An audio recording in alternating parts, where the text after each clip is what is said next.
इस देश में पहली बार स्वराज्य की स्थापना की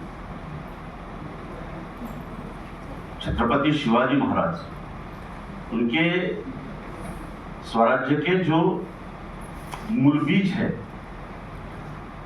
उनका बड़ा वटवृक्ष हम संविधान में देखते हैं।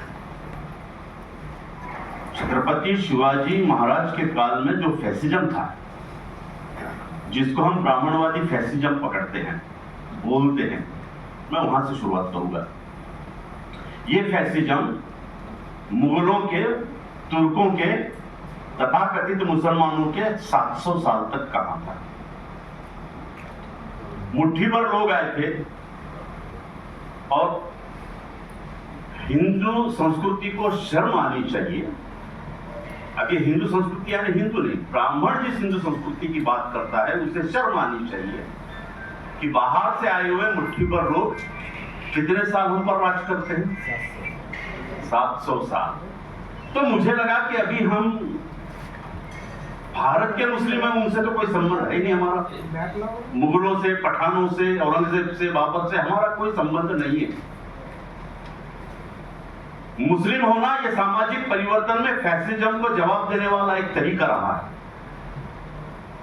ब्राह्मणवादी फैसिज्म जिस तरह से पूरी सामाजिक बंदिशों को लाद कर इस समाज का एक्सप्लॉयटेशन कर रहा था, उसके विरोध में जो जो क्रांतियां हुई उसमें इस्लाम की क्रांति भी एक बहुत बड़ी समता की धारा है। यहां का अनुसूचित जाति जमाती ओबीसी का आदमी जिसे पढ़ने की मनाही थी, मुसलमान बनने के बाद पढ़ने के लिए मदरसा नाम का सार्वजनिक इंस्टीट्यूशन एजुकेशन का उसे मिला। पानी भी पीने के लिए मनाही की जाती थी, तो मुसलमान बनकर उसने एक ही गिलास से सबको पानी पिलाया, एक ही थाली में खाया। जिस अस्पृश्यता को हटाने के लिए कानून बनाना पड़ा, उस अस्पृश्यता को मुसलमानों ने मुसलमान बन के हटाया। तो 700 साल जो मुगलों का काल था उसमें हम नहीं थे। फिर कैसी उनकी सत्ता 700 साल तक चली। भारत में जो फैसिज्म है, जिसको हम ब्राह्मणवाद कहते हैं, वो हिटलर के फैसिज्म से पूरी तरह अलग है। बहुत सारे लोग हिटलर की तुलना करते हैं, मैं नहीं करता, क्योंकि हिटलर के सामने केवल एक समाज था, जू। लेकिन भारतीय फैसिज्म के सामने केवल जू नहीं है, उसके साथ ईसाई है, बुद्धिस्ट है, मुस्लिम है, आदिवासी है, अनुसूचित जाति जमाती के लोग हैं, हिंदू कहलाने वाला ओबीसी भी है। इसलिए हिटलर से कई ग्रेड अपग्रेड भारत का फैसिज्म है, इस बात को समझ लेना। क्योंकि हिटलर तो एक लड़ाई के बाद खत्म हो गया, लेकिन भारत का फैसिज्म बुद्धिज्म आने के बाद में भी खत्म नहीं हुआ, उसने फिर प्रतिक्रांति कर दी। सम्राट अशोक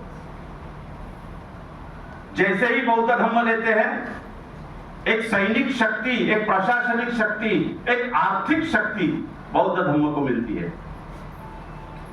भारतीय फैसिज्म, जिसको हम ब्राह्मणवाद कहते हैं, वो 3 शक्तियों को कंट्रोल में रखता है। एक सैनिक शक्ति यानी प्रशासनिक शक्ति, राजकीय शक्ति, धार्मिक शक्ति और अर्थ शक्ति। इन 4 पोलों पे भारत का फैसिज्म खड़ा हुआ है। तो इन 4 पोलों को जब जब तोड़ने वाली क्रांति होती है, वो उसके विरोध में प्रतिक्रांति करता है।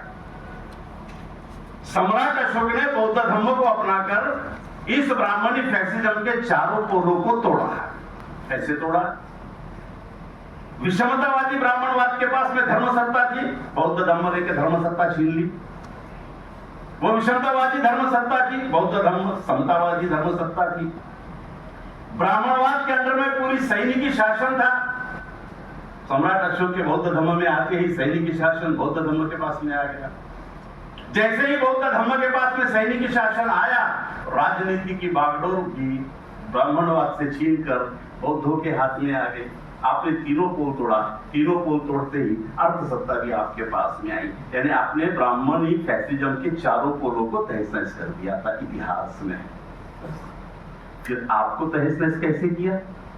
इतना तहस नहस किया कि जज साहब ने बोला कि गले में हंडी, और इसलिए मैं बोलता कि मैं मुगल और बाबर की औलाद नहीं हूं। क्योंकि अगर मैं 700 साल राज किया हूं, तो आज मुझे दौड़ा दौड़ा के मारने वाली स्थिति में मैं कैसे आया, इसका चिंतन नहीं होता। तो मैं जमीन से नार जोड़कर चिंतन करना चाहता हूं कि कैसे बौद्धिज्म को खत्म किया। भारत के फैसिज्म ने उसी तरह बौद्धिज्म को खत्म किया जिस तरह वर्तमान के लोकशाही को खत्म किया है। कोई स्ट्रेटेजी बदली नहीं, कोई एक्शन प्लान बदला बिल्कुल नहीं।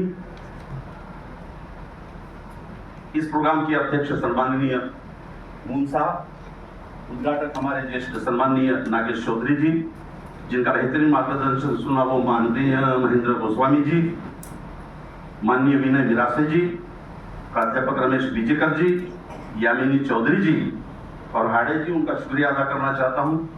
मैं असल में दूसरे प्रोग्राम में था, इसी प्रोग्राम के लिए आया। 26, 27, 28 संविधान सभा रत्नागिरी और कोल्हापुर में हूं मैं। उससे पहले ये किताब कंप्लीट होने के लिए आई थी और ये किताब की खासियत ये है कि मुस्लिमों की भूमिका क्या होनी चाहिए, ये बड़ी ताकत से मैंने रखा हूं कि मुस्लिम अगर अपनी भूमिका निश्चित नहीं करते तो याद रखो मुस्लिमों के भरोसे पे ही ब्राह्मणवाद इस देश की लोकशाही को और डुबाएगा। आपकी जरूरत नहीं, किसी आदिवासी की जरूरत नहीं है, उसके लिए एक सॉफ्ट कोई प्रत्युत्तर न दे सके ऐसा दुश्मन चाहिए, वो मुसलमान है। और मुसलमान अगर नहीं समझता है तो उसे अम्बेडकरवाद भी नहीं बचा पाएगा, उसे प्रजातंत्र का संविधान भी नहीं बचा पाएगा। अगर ये सारे सिस्टम को समझकर मुसलमान अपनी भूमिका नहीं बांधता है तो ये सारा विश्लेषण मैंने इस किताब में किया। साथियों, भारत के फैसिज्म को तथागत सिद्धार्थ गौतम बुद्ध के सांस्कृतिक क्रांति ने नष्ट किया। नागेश चौधरी साहब ने कहा उस तरह से सावरकर, उस तरह से गोलवलकर ने बंच ऑफ थॉट्स में एक मूल मंत्र दिया है अपने आरएसएस वालों को, अपने शेरों को, अपने संतानों को। मार्शल रेस का तो दिया है, वी आर मार्शल रेस। वो ऐसा वो कहते हैं कि हम आर्य वंश के, हम मार्शल रेस है। मार्शल रेस का अर्थ होता है कभी भी पराजित न होने वाला और हमेशा लोगों के ऊपर राज करने वाला। It's called as a martial race. लेकिन ये कैसे होगी? तो गोलवलकर कहते हैं कि चाहे जो भी हो जाए, दो चीजें अपने हाथ से न जाने देना। ये बंच ऑफ थॉट में क्लियर कट आदेश है। इस आदेश को कट करने वाले कई आदेश डॉक्टर बाबा साहब अम्बेडकर जी ने अपने हयात में और संविधान के माध्यम से हमें दे दिए। हम उनके चेले नहीं बन सके। आरएसएस के लोग बराबर चेले बनते हैं गुरु गोलवलकर के। ये फर्क है उनके और हमारे बीच में।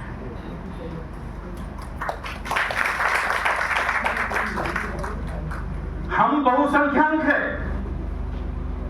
हम बहुसंख्यक बन ही नहीं पा रहे।